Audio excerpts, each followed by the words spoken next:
Here on Treaty 7 territory, nestled in the Rocky Mountains with the mighty Bow River at an altitude of 1,309 meters.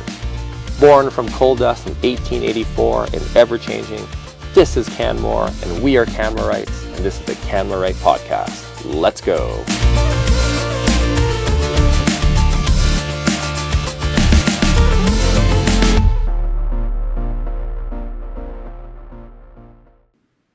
Hey guys, it's me, Jeff. Welcome back to the Canmorite Podcast. It's been a few days after that monumental public hearing day, and I think I'm just starting to recover a little bit. We had 2 public hearings, but the big one really was the Downtown Connect ARP, and I think in my term, that was probably the longest public hearing we've had. It was a pretty heavy session there, multiple hours, lots of presenters, some really great stuff, some interesting stuff, and right now council is just digging back to figure out what it is that we feel is helpful from that engagement, and more decisions will come about. So enough about me and the political side. I am sitting here with a good friend of mine. Not only can he ski me into the ground, he is also a very eloquent man, and he's also Canmore's Poet Laureate, my dear friend Tim Murphy. Tim, how are you? I'm good, Jeff. Right on. So, how long have you been Canmore's Poet Laureate for? I don't know, a long time. It's been so long I've lost track, but 6 or 7 years, I guess. Okay, well, that's a heck of a long run. And, obviously we've gone through COVID, so life gets a little crazy during that time. But I think it's fascinating how Canmore has a Poet Laureate and how you fly the flag of keeping poetry alive in the Bow Valley. And I think something that we talked about recently was there's a really interesting poetry event coming up. Could you tell me a bit about it? Well, yeah, Canmore Arts Place has poetry events periodically. Usually they're open mics. But this time, coming up May 22nd, we're going to have Canmore's first slam event. Oh, like slam. I remember slam poetry. I've seen some of it on like TV programs. I've seen some of it on the web. Could you explain to people what exactly is a poetry slam? Okay, well, a poetry slam, it's like an open mic, except it's a lot more energetic. It's really about performance poetry. And so it's the poets are judged, and there's scores, and we have round robin, and then at the end of the night, there's a winner. Oh, so there's actually a competition element to the whole thing. It is. It's poetry competition. Okay, and so who can join this thing? Like, do you have to be some sort of professional poet, or can be someone in the in the general society? Tell me about who can come. Well, you don't have to be a professional at all. In fact, you don't have to know anything about poetry. I mean, anybody can do it. Mm-hmm. All you got to do is get up there and you got 3 minutes to say whatever you want to say. But it's good if it's poetic. Okay. I mean, originally, slam started in Chicago by a guy named Mark Kelly Smith, who wanted to bring poetry back to the people. And this is what it is. I mean, it really is a sort of democratic form of poetry. Okay, and so who are the judges? Well, that's interesting too. So the judges, there are 3 judges picked randomly from the audience. So if anyone comes, they could be a judge. Anyone who walks in that door might be picked to be the judge. Okay. In fact, the less you know about poetry, probably the better. Wow. Okay. Well, this is incredibly democratic and definitely bringing it back to the people. So you're saying this is happening on May 22nd? Yeah, it's Thursday night, May 22nd. The show starts at 7. And if you want to slam, show up early. 6:30 to 7 is our sign-up period. And anybody can do it. Okay, and so what about, is there an admission fee? Or if someone wants to compete, is there a competitor's fee? There's no fee. It's a free event. There will be a donation jar at the door, and so people can donate if they want, and the donations go to Arts Place. Okay, so it's very democratized. Like the barriers of entry are practically zero, and it sounds like anyone, if they feel they have something they want to bring forth in the poetry format, they can compete.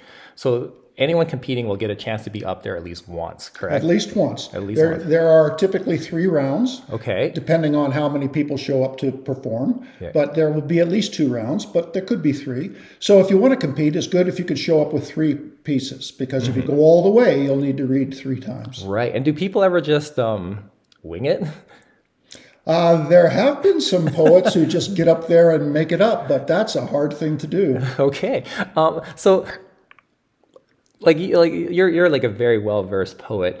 I was curious for the folks at home. Could you perhaps give us a sample, maybe something from you of like a 3 minute slam poetry entry? Sure, I can do that. I have lots of poetry, and I can give you something that's would work as a slam poem. I mean, this is always the difficult thing for me or any poet is deciding what to read, and I've brought three, which is very appropriate because if I'm going to a slam, I'd want to have three. So maybe I'll read this one, and it's called Superhero. Superhero. Yeah, Superhero. No one knows who he is, though many think they do. Some say this, others say that. He's a crime fighter, he's a psychopath. He's shallow, he's deep, he's as solemn as dirt. Many years he applied in vain for membership to the Justice League, hungry to hobnob with his mutant peers. Not mutant enough, they claimed. He doesn't come by his powers through sorcery or grace, just bruised knuckles and stubbornness. And what's with that ragged cape anyway? Why, he swings from tall buildings like an ape man, clearly has no breeding, probably raised by turnips. He cruises Megalopolis looking for trouble in all the wrong places and finding it. He cares too much for the wrong things. He doesn't know what he wants. He doesn't know. Oh, I messed up. He only does what he wants. He doesn't know what he wants. But it's better this way, he consoles himself, strapping on his favorite rocket shoes. Dangerous to be known.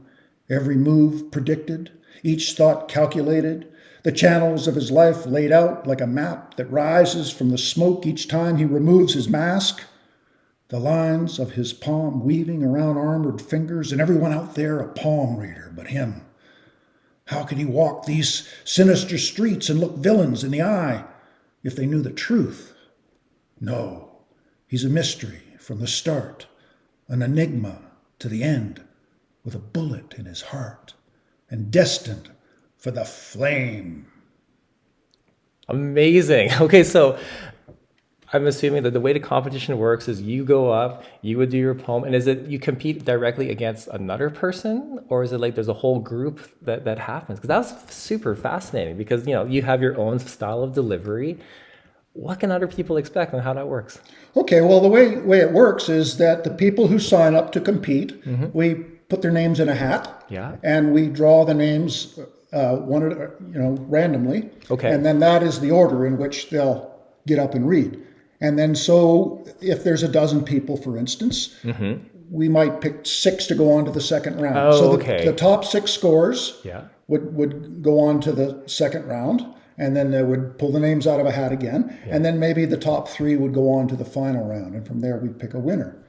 And so in the audience, there are 3 judges. Yeah. So after each performance, the judges hold up their scorecards. Right from on. 1 to 10. It might be 5, it might be 6.5, it might be 7.3. Yeah. But anyway, we take the average of those scores, Yeah. and that's their score for that performance. But you only have 3 minutes. Right. So if you go over those 3, there's a 10-second grace period. But if you go over that 3 minutes and 10 seconds, you lose a point.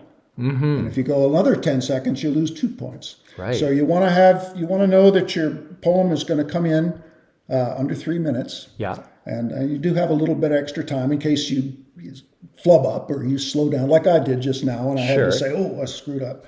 But that's okay. People screw up all the time. They forget their lines, I mean, it's good if you can memorize it because then you're free to perform, but most people don't actually. You don't have to memorize it. You can read it from a page or from your phone, and that's often what I do. But the people who do well tend to memorize, so they're kind of free to engage the audience more directly. Yeah. Okay. Yeah. Excellent. And so I know you're hosting the event, but there's also someone else hosting the event with you as well. It's yourself, Tim Murphy, and Nikki Tate. Okay. So Nikki Tate is also a good poet, and she's been around Canmore a long time. She's published lots of books, and she got started in slam poetry back in the 90s, so she's been doing it a long time, longer than I have, in fact. Right. Yeah, I mean, I got into slam poetry a little bit about maybe 10 or 15 years ago, but I don't do it as a regular thing, but I've done it. But Nikki's a veteran of slam poetry. Okay. And so, what's the grand prize? Is it bragging rights? Is there something on top of it? Like, I'm just curious. Yeah. Yeah, mostly it's bragging rights. That's right. I think we might have some kind of something that the winner gets to take home. Sure. With them, a token. Yeah. Okay. And how far you think the net will be cast? Because, obviously this is a Canmore event, but I'm assuming that in the world of slam poetry, we're going to have people come from other places too? Well, I really hope so. I mean, I've put the word out to some of my friends in Calgary who are slam poets, so I hope some of them will show up. I know a few other people from Calgary who are poets that I'm familiar. They aren't necessarily slam poets, but I know they're going to come to be in the audience. And you just don't know how many are going to show up at these open mics. We usually get 12 to 15 people to perform, and there's usually about 30 people in the audience. I mean, I'm hoping with the slam poetry that it will bring in more people. It's more of a performance-oriented event, and so I'm hoping that we get younger crowds and this kind of thing. Okay, amazing. So again, for a recap on the date, it's Thursday, May 22nd. It's Arts Place. Attendance is free. To compete is free. There is a donation, and the time is from starting around. Well, the show starts at 7 p.m. So, Okay. and if you want to compete, show up at 6:30 or shortly after that and sign up. Okay, well, I think this is an amazing thing. We have not had slam poetry in the Bow Valley before, and gosh, this check that I'm seriously intrigued, and I will be there. Tim, to take us out on the end of the show for the Canmore, can you do one more slam for us, Oh, please? sure. Excellent. Another one. Thank I you. got a million of them. Oh, yeah. Yeah. Okay, let's see. Well, here's one about basketball. Basketball. Yeah. It's called Turf is the Grease of Flies.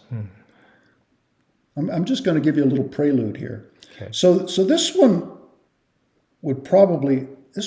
I think would make a pretty good slam poem because it's a bit edgy and it has a real cadence to it, right? Yeah. And it's kind of on the edge of where our social comforts lie, right? But I think it's a little bit long. I have to read it kind of fast to get it into 3 minutes. That's okay. So but then if you read it fast, then people might not get it all, right?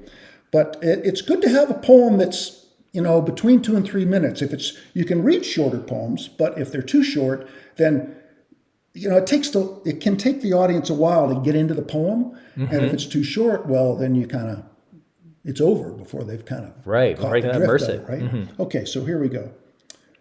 We were the jocks from downtown, ready to stake a claim on the playground, out on Highway 19, last asphalt outpost in the burbs. I would drive by Oogle from my rusty Dodge slow rolling to scout their moves, how they went to the hoop, and if they could swish a three from the stratosphere.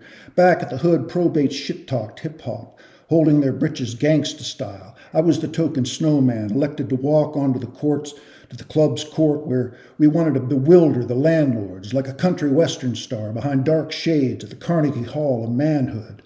We were there to solicit a game, to stake out a corner of clean concrete, to take the net and speak the tongue of no back-down diplomacy. A boy man walked up to me. He wore the bright bandana. He spoke the founder Jefferson lingo, the slick Steve Jobs entrepreneur, grinning when he said, "What'll it be, Bubba?" And I waited for the Snickers to skid. I spoke about kids sniffing glue and rats in the bathtub, weeds in the chain link, and old men swinging their pistols with Spartan wrath at Thermopylae. Sports cars in chrome circled the park, and ponytailed girls clucked through the grass like peacocks in botanical gardens. Their pretty heads swung back, exposing pale throats. The prep boys drifted away from me in a pack of sniffing hounds. I had the moves. I held mine on any tarmac. And now I was the ringer hired to show these preppies and debutantes, flaunting at at the fountain of hard rock candy melting in the heat. I rang their bell and took the ball. Jabs of strawberry wine, rats on the run, weevils in the dope stash. Daddy falling down the stairs again, the landlord banging at the door. How I wanted to spin and jive and deke left and show those white boys their lunch. Now you see me, now you don't. Is that your jockstrap on the ground? Is that your tongue stuck in last week? But I was cool. I only spun one pretzel. I watched the gold in their teeth lock down like magnets. Some inspected the backs of their hands like blue bloods staring down a guillotine. Some looked out across the pastoral landscape, praying for rain. But Bandana Boy said, "Bring it on," like the king of kings. And when I gave the sign, my homies poured out like flies from a carcass and buzzed through the pouting debutantes, swarming the king's court as if to say no red meat is safe in the bright light of an afternoon. And amid peacocks and bobby socks, we carved to the beating hearts, our table set and the stage lit for the drama that undoes petty notions. Bandana proved formidable, and the pastoral gazers played with nerve.